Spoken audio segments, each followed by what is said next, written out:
Je suis content, on est enfin réconcilié avec les Chinois. Ils vont recommencer à importer sans restriction les vins européens. Les Chinois et les Européens qui se bagarraient autour du sujet depuis 9 mois sont parvenus à un accord. En fait, on a décidé d'arrêter en Europe de taxer les panneaux photovoltaïques chinois qui venaient concurrencer les panneaux fabriqués en Europe. Vous allez me dire, il n'y a aucun rapport avec le vin. Si, parce qu'en représailles, les Chinois, pas contents, avaient décidé de freiner leurs importations européennes. Et nous, qu'est-ce qu'on leur vend? Ça risque pas d'être des téléphones portables ou des ordinateurs. On leur vend du vin.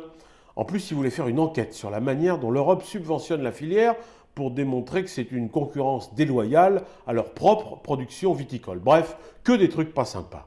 Et un Chinois pas content, il se gêne pas pour vous le faire savoir. Finalement, on a réussi à discuter avec eux, ça a mis un peu de temps. Les négociations ont avancé avec la lenteur du buffle qui trace ses sillons dans les rizières le long du fleuve jaune. C'est comme ça là-bas, mais ça a fini par aboutir. Et leur président, Xi Jinping, qui est en tournée européenne cette semaine, va pouvoir trinquer avec notre président normal et les autres pour fêter ça.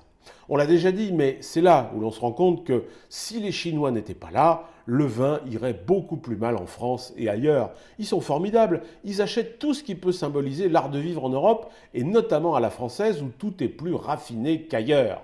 À ce propos, je lance un appel. J'aimerais bien récupérer les coordonnées du président chinois parce que j'ai à lui proposer un magnifique canevas qui représente une biche qui boit dans la forêt. Sur le Bon Coin, personne n'en veut. Mais lui, ça pourrait bien l'intéresser.